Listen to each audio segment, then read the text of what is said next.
Hello everyone and welcome to our continuing coverage of the IEM Katowice 2019 Major. This series of videos will cover the entire New Legends stage, where teams that qualified through the New Challengers stage came up against the teams that qualified based on the merit of their performance at the last Major. The absolute best of the best teams in the world were all there, and this stage started with 20 best-of-1 matches. The first match of the New Legends stage was Big vs Vitality on Mirage. Big kept it close in the first round despite some significant statistical disadvantages, but Vitality pulled away with it once things were tied up at 10-10, taking the map 16-11. Stats don't tell the whole story, but 3 of Vitality's players had over 10 more kills than they had deaths by the end of the game with over 100 ADR, in contrast to particularly poor performances from Tizian and Big's new import Xantares. Next was ENCE vs Renegades on Inferno. ENCE started strong on their CT side, taking a 10-5 lead at the half, with round 14 going their way because of a 2k pit hold from Sergey, followed by a textbook op 3k from Alu.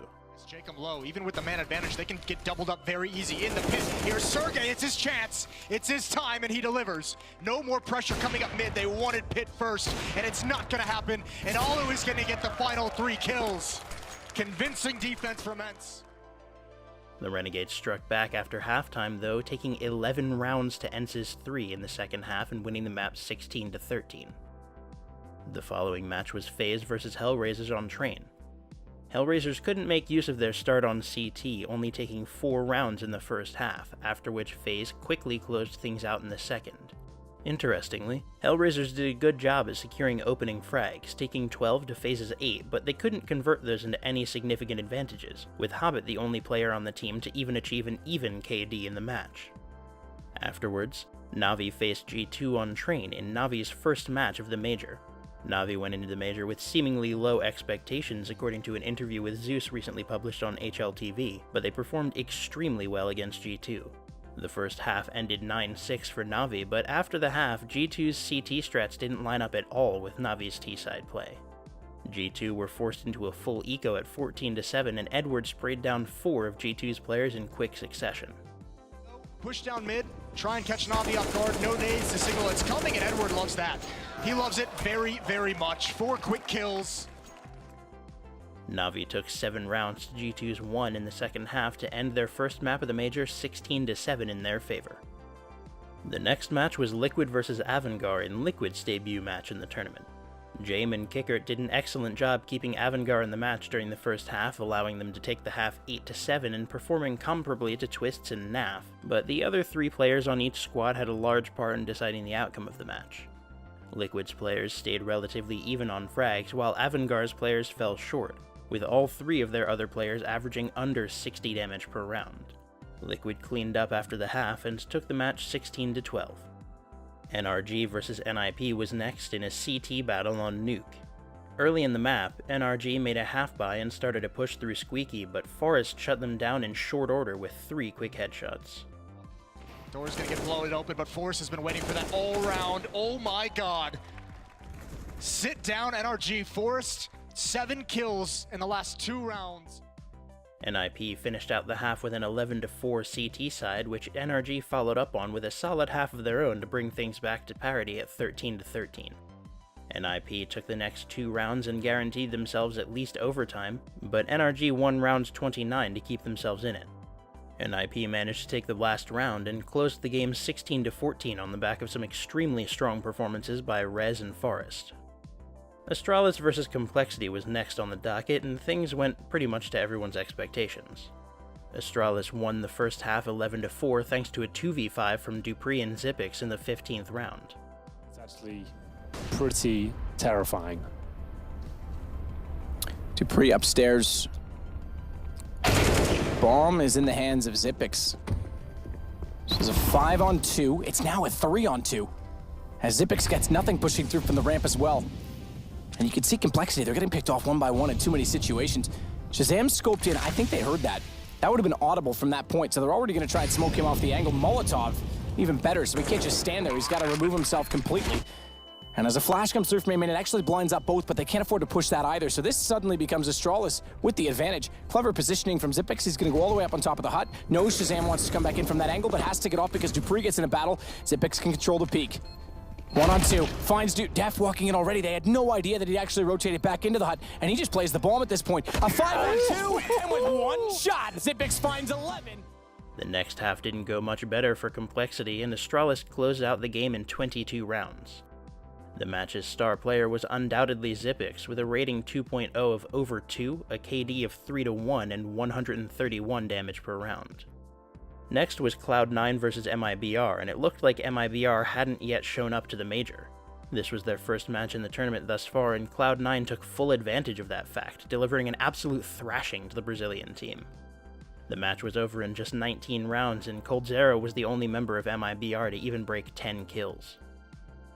The following match was G2 versus Big in a tense match on Mirage. Big got off to a strong start, but G2 started to get back into it after round 9 and kept Big to a 9-6 advantage at the half.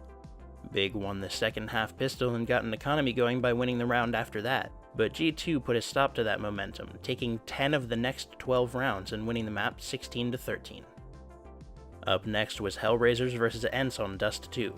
ENCE got off to a catastrophically slow start in the first half, letting HellRaisers take it 13-2.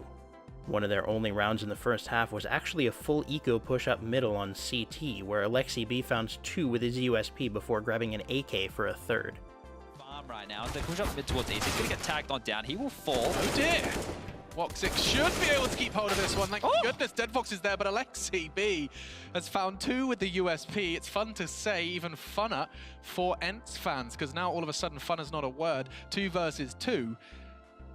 And my goodness, things have gone from bad to worse for HellRaisers. Charge up middle, Alexi's made the AK work. It's now all on Hobbit, he's only got a max 10 and they're pre-aiming him. They managed to make the full eco, and I think they're going to convert it. Hobbit's got no health, no hope. And no life left. ENCE, they secure it with a CT charge up middle. ENCE had a better showing on their T side, but they couldn't stop HellRaisers from taking the 3 CT rounds they needed to win, and the map ended 16-12 for the HellRaisers. The next match was MiBR versus Complexity on Mirage. In the first round, Complexity got the first 3 kills, but Taco and coldzera made it work with just seconds left on the bomb. Complexity played a strong first half after that and actually got an 8-7 advantage at the half, but MiBR started to run away with things after that. In round 21, coldzera was forced into a 1v2 against 2 AWPs on A, but cleaned things up with superior timing and angle play. Normally we say double op retakes, a bit of a problem. This time it's actually not so bad because they're there before Fallen can fall off the bomb, and they have a crossfire set. They've got information, but Cold's got the AK. Finds one already, knows where Stan is, needs to be careful not to overcommit to the peak, waits for him to get in, and the headshot comes through. MiBR cleaned up their act, preventing Complexity from making anything happen in the second half and ending the map 16-9. NRG versus Avangar was next, on Overpass.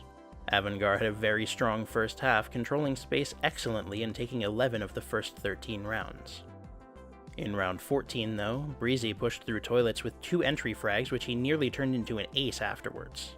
Doesn't look like they have a clear idea, and Avangar with Jame and Kick It in the toilet so close have so much information. Uh-oh, they're about to get a whole lot more. Breezy's here is the information, and the double from Breezy. He had no right for the second Kick It. Well, kicking himself a third. Breezy, you can't do this. That's not fair. 4 frags. He might even find the 5th here. Tax Crizzen up. Daps will dunk it, but...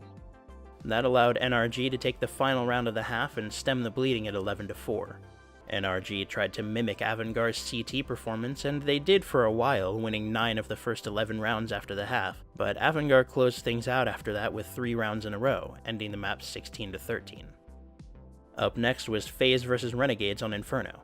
FaZe got off to a strong start in the first half, where in round 11, Adren was able to trade himself for 3 of the Renegades players thanks to a well-placed flash. Massive plays, Adren this time, that flashbang is spot on. He's done so much damage and 2 kills, make it 3. Go his way, pop flash to perfection. And that passage of play may have just sealed up the round for FaZe. Just 3 rounds after that, Guardian secured a 3K on A to stall for just long enough to win the round. Replay stacked on the site. This could be a massacre. This could be a disaster. 10 seconds now, and Guardian is going to claim the first kill. And it's going to be every bit the disaster that I was anticipating. Guardian flicks across the head of JKS. He can't get Lias, but Lias doesn't have time. This round is going to slip away from Renegades. The half ended 9-6 for FaZe, but the Renegades got off to a strong start afterwards, immediately reversing a loss in the pistol round and taking 6 rounds in a row. The score reached 15-11 for the Renegades shortly afterwards, giving them 4 chances to secure the map before overtime. They did it in round 30, taking the map 16-14 over FaZe. Afterwards, Cloud9 and Astralis faced off on Train, where Astralis pulled off the second ever 16-0 in Major history.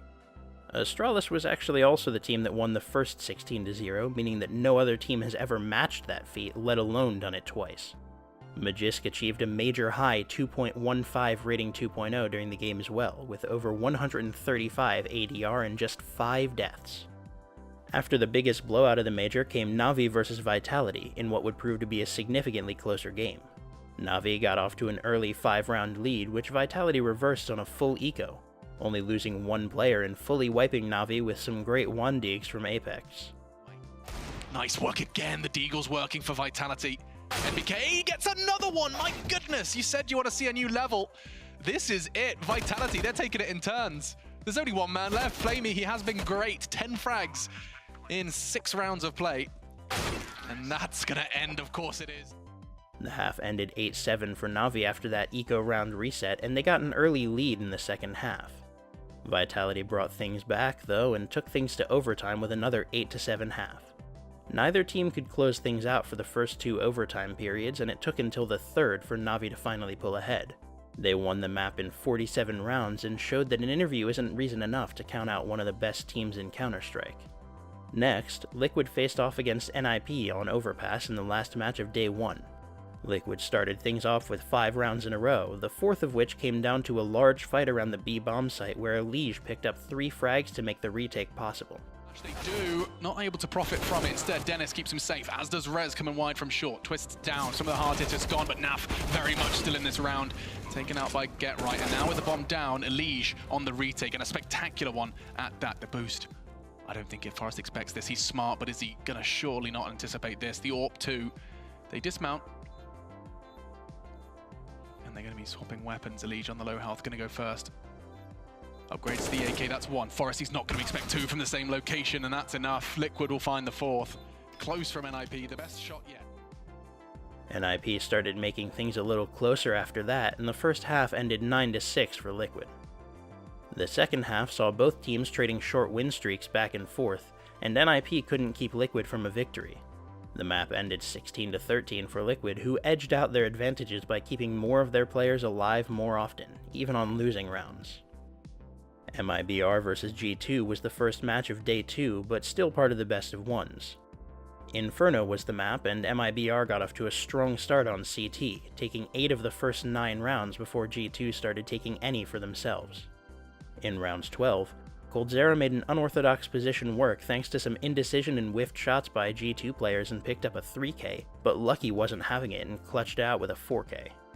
Be able to trade this one out. Coldzera not really in a multi-frag position, but he's getting it done. He's making it work as he gets 3 kills. Taka will back him up. That is fantastic work by him. They didn't expect him to be in the open like that. Most CT setups are very passive, and Lucky is anything but. It actually goes down to the 1 versus 1. How has he made this happen? He's playing a great game so far. He knows where Taco is as well. He knows he's stuck inside of the pit at this point in time.